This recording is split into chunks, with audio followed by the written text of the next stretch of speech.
Hello friends, आप लोग का फिर से एक नए वीडियो में स्वागत है। तो हम लोग इस वीडियो में हिंदी क्लास 10th का चैप्टर नंबर 3 भारत से हम क्या सीखे का पूरा कहानी को बारे में समझेंगे। इसमें क्या क्या बताया गया है और साथ में इनके लेखक मैक्स मुलर के बारे में भी जानेंगे। तो चलिए वीडियो को यहाँ से स्टार्ट करते हैं। सबसे पहले इनके लेखक मैक्स मुलर के बारे में जानते हैं। यहाँ ध्यान दीजिएगा, भारत से अब क्या सीखे के लेखक हो जाते हैं मैक्स मुलर। तो उनका यहाँ पे दिया गया है जीवनी। तो चलिए उसके बारे में पहले देखते हैं। यहाँ पे है विश्वविख्यात विद्वान फ्रेडरिक मैक्स मुलर का जन्म आधुनिक जर्मनी के डेसाउ नामक नगर में 6 दिसंबर 1823 ईस्वी में हुआ था। यानी कि इनका पूरा नाम हो जाता है फ्रेडरिक मैक्स मुलर, जिनका जन्म 6 दिसंबर 1823 ईस्वी में जर्मनी के डेसाउ नामक नगर में हुआ था। कौन सा नगर में हुआ था? जर्मनी के डेसाउ नामक नगर में हुआ था। जब मैक्स मुलर 4 वर्ष के हुए, उनके पिता विल्हेल्म मुलर नहीं रहे। इनके पिताजी का नाम हो जाता है विल्हेल्म मुलर। और इनके पिताजी जब मैक्स मुलर 4 वर्ष के थे तभी इनके पिताजी गुजर गए थे। आगे, पिता के निधन के बाद उनके परिवार की आर्थिक स्थिति बहुत ही दयनीय हो गई। फिर भी मैक्स मुलर की शिक्षा दीक्षा बाधित नहीं हुई। बचपन में ही वे संगीत के अतिरिक्त ग्रीक और लैटिन भाषा में निपुण हो गए थे। किसमें? तो ग्रीक और लैटिन भाषा में बचपन से ही वे निपुण हो गए थे तथा लैटिन में कविताएं भी लिखने लगे थे। 18 वर्ष की उम्र में लीपजिग विश्वविद्यालय में उन्होंने संस्कृत का अध्ययन आरंभ कर दिया। उन्होंने हितोपदेश का जर्मन भाषा में अनुवाद प्रकाशित करवाया। हितोपदेश का किस भाषा में? तो जर्मनी भाषा में अनुवाद करवाए थे। इसी समय उन्होंने कंठ और केन आदि उपनिषदों का जर्मनी भाषा में अनुवाद किया था तथा मेघदूत का जर्मन पदानुवाद भी किया था। आगे है, मैक्स मुलर उन थोड़े से पाश्चात्य विद्वानों में अग्रणी माने जाते हैं जिन्होंने वैदिक तत्वज्ञान को मानव सभ्यता का मूल स्रोत माना। स्वामी विवेकानंद ने उन्हें वेदांतियों का भी वेदांती कहा है। तो स्वामी विवेकानंद ने मैक्स मुलर को वेदांतियों का भी वेदांती कहा था। ये ऑब्जेक्टिव में आता है। उनका भारत के प्रति अनुराग जग जाहिर है। उन्होंने भारतवासियों के पूर्वजों की चिंतन राशि को यथार्थ पूर्व में लोगों के सामने प्रकट किया। उनके प्रकांड पंडित से प्रभावित होकर सामग्री विक्टोरिया ने 1868 ईस्वी में उन्हें अपने असबोर्न प्रसाद में ऋग्वेद तथा संस्कृत के साथ यूरोपियन भाषाओं की तुलना आदि विषयों पर व्याख्यान देने के लिए आमंत्रित किया था। उस भाषण को सुनकर विक्टोरिया इतनी प्रभावित हुई कि उन्होंने नाइट की उपाधि प्रदान कर दी थी। उन्होंने मैक्स मुलर जी को नाइट की उपाधि प्रदान की थी विक्टोरिया जी ने, किंतु उन्होंने यह पदवी अत्यंत तुच्छ लगी और उन्होंने उसे अस्वीकार कर दिया। पर उसे ये बहुत ही तुच्छ लगा था, जिसलिए उन्होंने इसे अस्वीकार कर दिया था। भारत भक्त, संस्कृतानुरागी एवं वेदों के प्रति अगाध आस्था रखने वाले फ्रेडरिक मैक्स मुलर का 28 अक्टूबर सन 1900 ईस्वी में निधन हो गया था। इनका निधन 1900 ईस्वी में हो गया था 28 अक्टूबर को।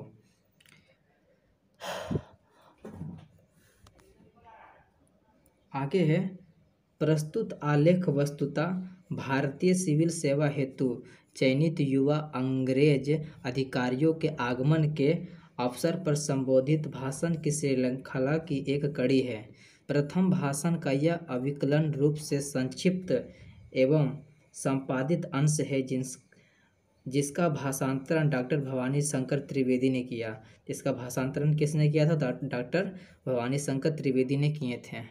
भाषण में मैक्स मुलर ने भारत की प्राचीनता और विलक्षणता का प्रतिपादन करते हुए नवागंतुक अधिकारियों को यह बताया कि विश्व की सभ्यता भारत से बहुत कुछ सीखती और ग्रहण करती आई है, उनके लिए भी यह एक सौभाग्यपूर्ण अवसर है कि वे इस विलक्षण देश और उसके सभ्यता संस्कृति से बहुत कुछ सीख जान सकते हैं।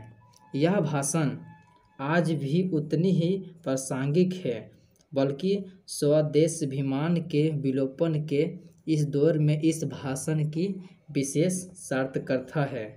नई पीढ़ी अपने देश तथा इसकी प्राचीन सभ्यता, सांस्कृतिक ज्ञान साधना, प्राकृतिक वैभव आदि की महत्ता का प्रामाणिक ज्ञान प्रस्तुत भाषण से प्राप्त कर सकेगी। आगे यहाँ से इसके बारे में जो दिया गया था वो बता चुके हैं, तो चलिए हम लोग अब कहानी की ओर बढ़ते हैं, यानी भारत से हम क्या सीखें उसका बारे में जानते हैं। यहाँ से भाषण स्टार्ट होता है, भारत से हम क्या सीखें। तो आगे है, सर्वविध संपदा और प्राकृतिक सौंदर्य से परिपूर्ण कौन सा देश है?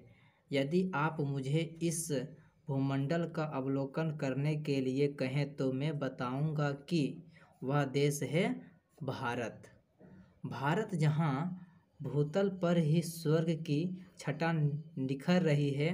यदि आप यह जानना चाहें कि मानव मस्तिष्क की उत्कृष्टतम उपलब्धियों का सर्वप्रथम साक्षात्कार किस देश ने किया है और किसने जीवन की सबसे बड़ी समस्याओं पर विचार कर उनमें से कईयों के ऐसे समाधान ढूंढ निकाले हैं कि प्लेटो और कांट जैसे दार्शनिकों का अध्ययन करने वाले हम यूरोपियन लोगों के लिए भी वे मनन के योग्य हैं, तो मैं यहाँ भी भारत का ही नाम लूँगा। और यदि यूनानी, रोमन और अस्मेटिक जाति के यहूदियों की विचारधारा में ही सदा अवगाहन करते रहने वाले हम यूरोपियनों को ऐसा कौन सा साहित्य पढ़ना चाहिए जिससे हमारे जीवन का अंतरतम परिपूर्ण, अधिक स्वर्णिक, अधिक विश्वव्यापी, यूँ कहें कि संपूर्णतया मानवीय बन जाए। और यह जीवन ही क्यों, अगला जन्म तथा शाश्वत जीवन भी सुधर जाए तो मैं एक बार फिर भारत का ही नाम लूँगा। इसमें मैक्स मुलर भारत के बारे में बहुत सारे बातें बताते हैं। इसमें उसने बताया है कि यह भारत जो है, भारत जो हो यानी कि पूरा यहाँ पर प्राकृतिक सौंदर्य दिखाई देता है। यहाँ पर भूमंडल पर यानी कि स्वर्ण जैसा देखने को मिलता है, स्वर्ग यहीं पर है, ऐसा भारत में देखने को मिलता है। मैक्स मुलर इसे अपने भाषण में बताते हैं। यूरोप के लोगों को दार्शनिक का अध्ययन करने वाले हम यूरोप वासियों के लिए भी वे मानने के योग्य हैं, ऐसे वो अपने भाषण में बताते हैं। आगे कहते हैं,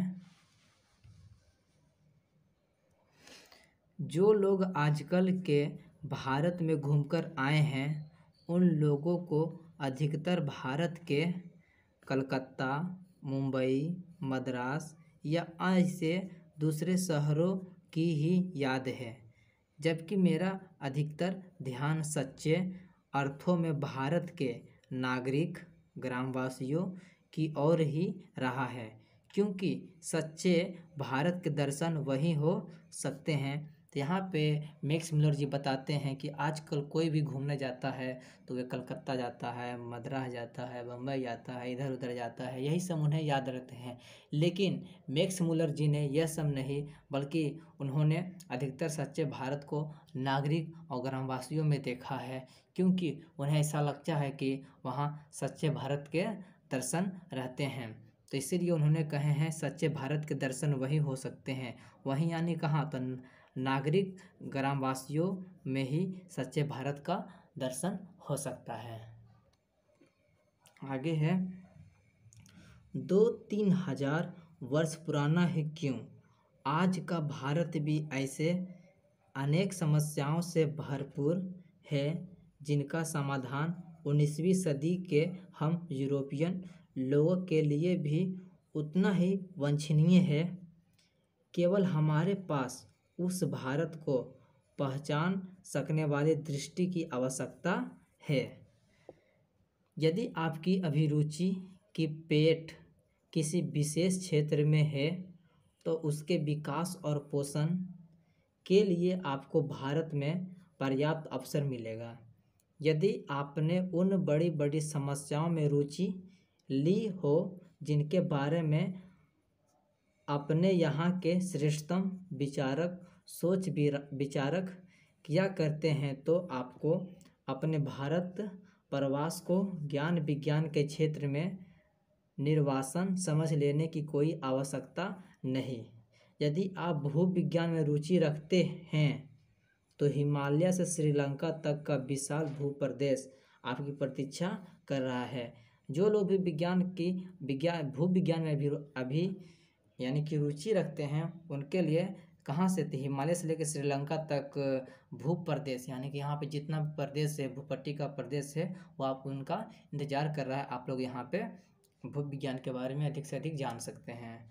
आगे बताते हैं, यदि आप वनस्पति जगत में विचार चाहते हैं, तो भारत एक ऐसी फुलवारी है जो हरकस्त जैसे अनेक वनस्पति वैज्ञानिकों को अनायास ही अपनी ओर आकृष्ट कर लेती है। तो आगे बढ़ते हैं। यदि आपकी रुचि जीव जंतुओं के अध्ययन में है, तो आपका ध्यान श्री हैकल की ओर अवश्य होगा। यहाँ पे ध्यान दीजिएगा, इनका रुचि जीव जंतु में हो, उनका कहाँ पे जाएगा ध्यान?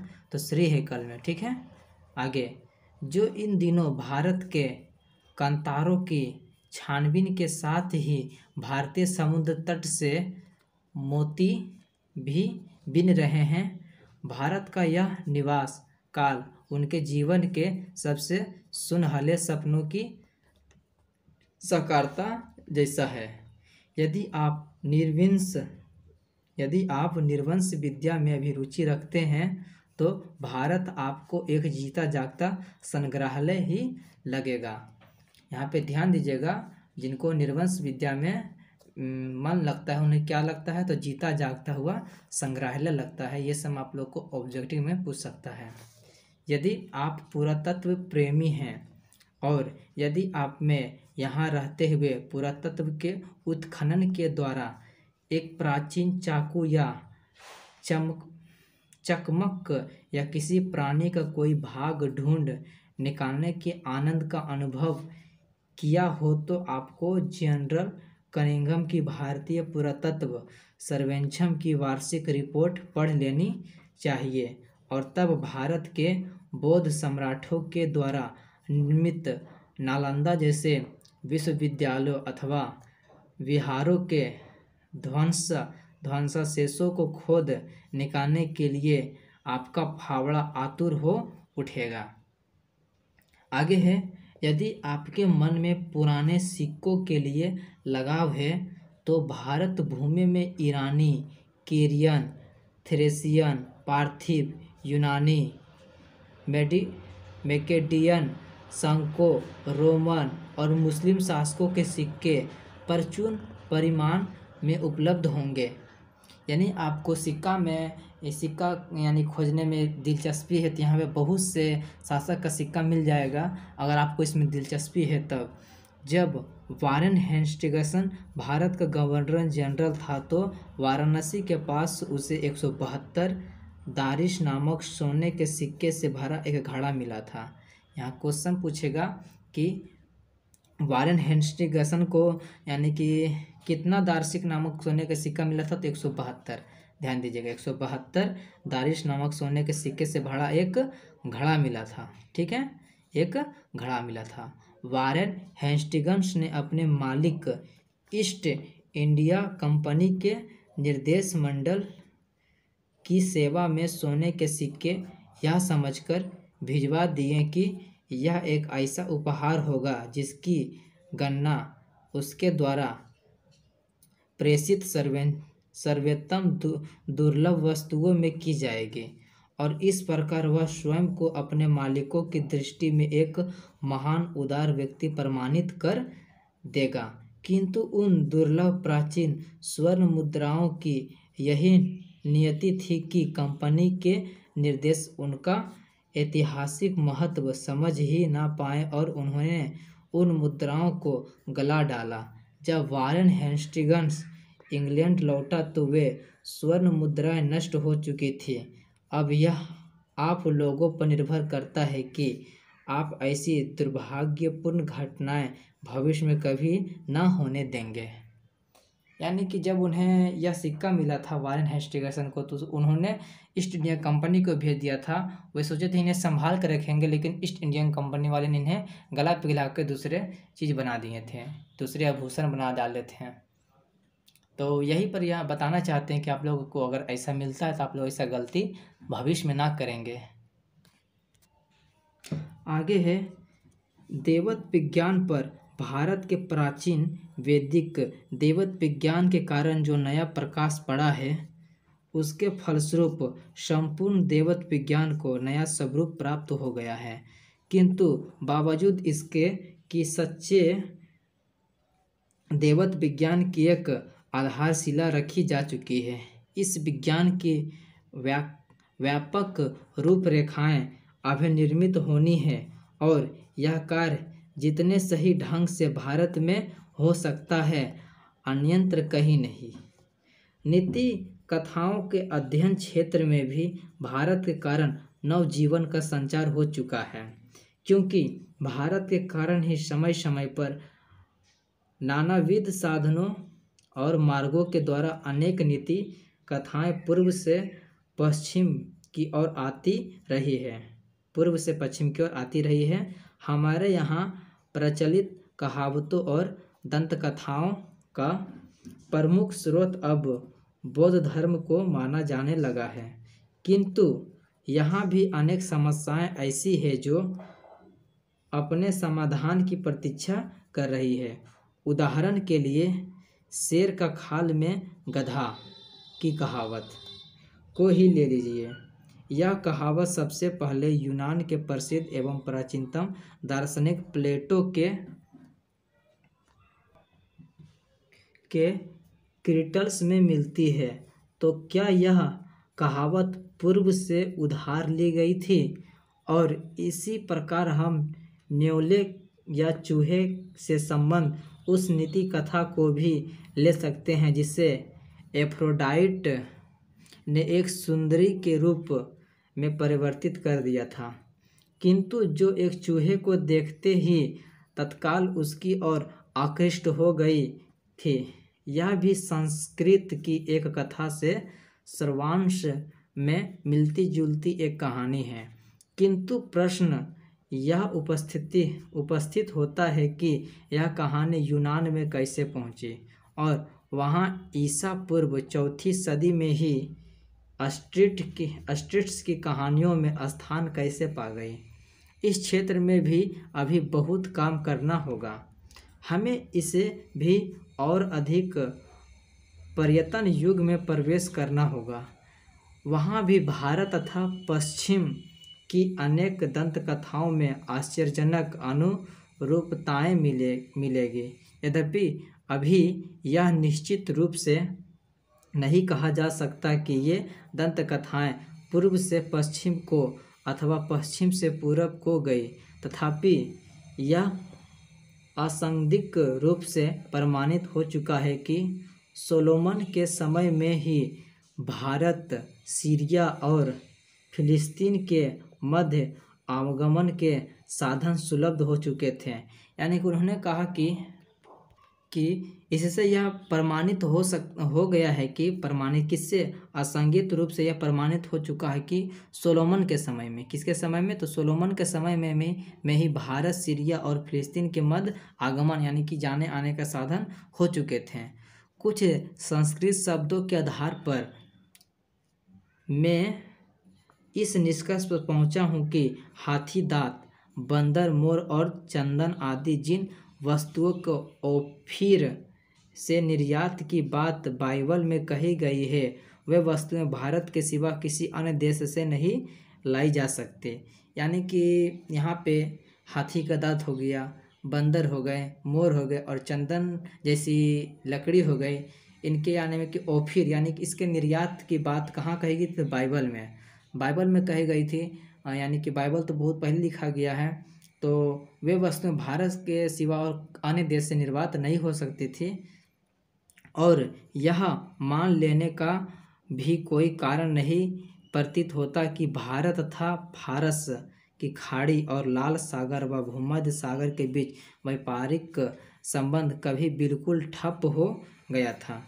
यहाँ तक कि शाहनामा के रचनाकाल 10वीं-11वीं सदी में भी भारत के साथ यूरोप के व्यापारी संबंध बंद नहीं हुए थे। आप में से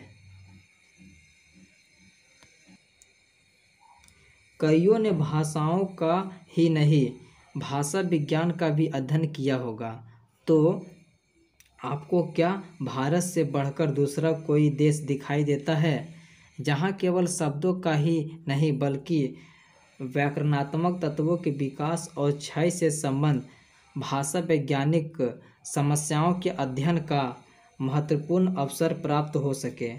वहाँ आपको आर्य, द्रविड़ और मुंडा जैसे अनेक भारतवासी जातियों की बोलचाल की भाषाओं का ही नहीं अपित उनके साथ यूनानी, पुची-हून, अरब, ईरानी और मुगल आक्रमणकारियों व विजेताओं की भाषाओं के सम्मिश्रण की अत्यंत रोचक भाषा वैज्ञानिक समस्याओं के अध्ययन का भी सुयोग प्राप्त हो सकता है।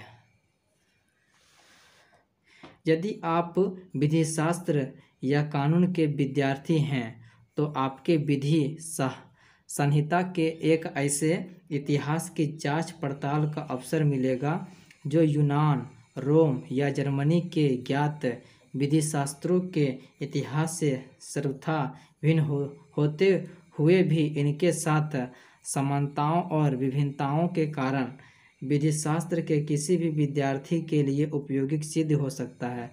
उदाहरण के लिए हम धर्मसूत्रों या साम्यचारिका सूत्रों को ही ले लें। ये धर्मसूत्र मानव धर्मशास्त्र जैसे परवर्ती विधि ग्रंथों की आधारभूत सामग्री उपलब्ध कराते हैं। यदि आप लोगों के अत्यंत सरल राजनीतिक इकाइयों के निर्माण और विकास से संबंध प्राचीन युग के कानून के पुरातन रूपों के बारे में इधर जो अनुसंधान हुए हैं उनके महत्व और आगे है विशिष्ट को परख सकने की क्षमता प्राप्त करनी है, तो आपको इसके लिए आज भारत की ग्राम पंचायतों के रूप में इसके प्रत्यक्ष दर्शन का सुयोग अनायास से ही मिल जाएगा। भारत में प्राचीन स्थानीय शासन प्रणाली या पंचायत प्रथा को समझाने का बहुत बड़ा क्षेत्र विद्यमान है, यानी कि उपस्थित है। भारत में धर्म के वास्तविक उद्भव, उसके प्राकृतिक विकास तथा उसके अपरिहार्य क्षीयमाण रूप का प्रत्यक्ष परिचय मिल सकता है। भारत ब्राह्मण या वैदिक धर्म की भूमि है। बौद्ध धर्म की यह जन्मभूमि है। पारसियों के जरथुस धर्म की यह सारण स्थली है। आज भी यहाँ नित्य नए मतांतर प्रकट व विकसित होते रहते हैं। भारत में आप अपने आप को सर्वत्र अत्यंत प्राचीन और सुदूर भविष्य के बीच खड़ा पाएंगे। वहाँ आपको ऐसे सुअवसर भी मिलेंगे जो किसी पुरातन विश्व में ही सुलभ हो सकते हैं। आप आज की किसी भी ज्वलंत समस्या को ले लीजिए। वह समस्या चाहे लोकप्रिय शिक्षा से संबंध हो या उच्च शिक्षा से, चाहे संसद में प्रतिनिधित्व की बात हो अथवा कानून बनाने की बात हो, चाहे प्रवास संबंधित कानून हो अथवा अन्य कोई कानूनी मामला, सीखने या सिखाने योग्य कोई बात क्यों ना हो, भारत के रूप में आपको ऐसी प्रयोगशाला मिलेगी जैसी विश्व में अन्यत्र कहीं नहीं मिल सकती। संस्कृत भाषा के द्वारा आपको चिंतन की ऐसी गंभीर धारा में अवगाहन का अवसर मिलेगा जो कभी तक आपके लिए अज्ञात थे। यहाँ आपको मानव हृदय की गहनतम सहानुभूति और सदास्यता को जगाने वाले पाठ भी प्रचुर परिमाण में पढ़ने को मिल सकते हैं।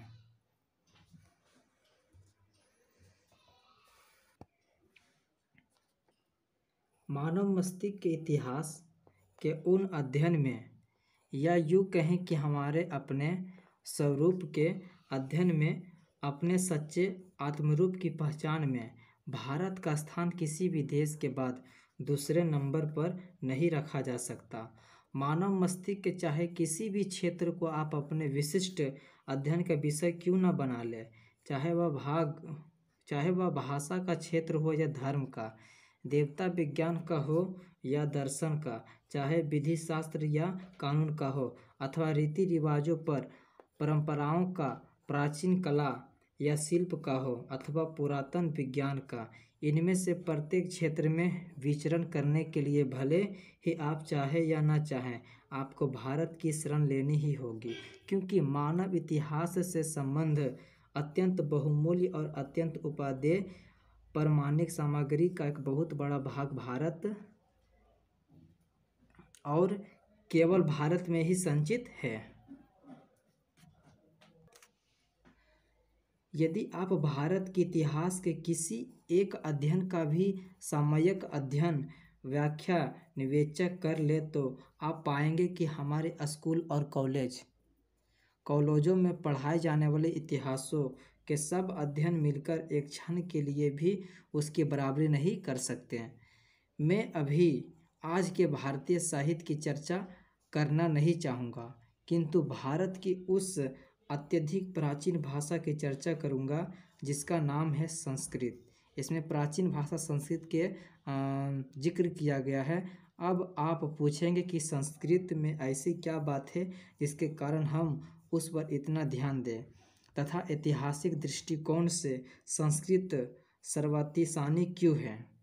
इसके बारे में अगला वीडियो में बता देंगे। यह वीडियो बहुत लंबा हो गया है, तो इस वीडियो को यहीं पर समाप्त करते हैं। आगे मिलेंगे आप लोग को इसी का पार्ट 2 में। यहाँ पे पार्ट 2 लिख देते हैं ताकि कल अगला वीडियो में बताएं तो आपको यहाँ से पता चले कि हमने यहाँ तक पढ़ा चुका है। तो यहीं पर हम लोग वीडियो को समाप्त करते हैं। तो आप सभी से मिलेंगे नेक्स्ट वीडियो में। तब तक के लिए जय हिंद, जय भारत। और हाँ, अगर आप लोग हमारे चैनल पर नए हैं तो इस चैनल को ज़रूर सब्सक्राइब कर लें। धन्यवाद।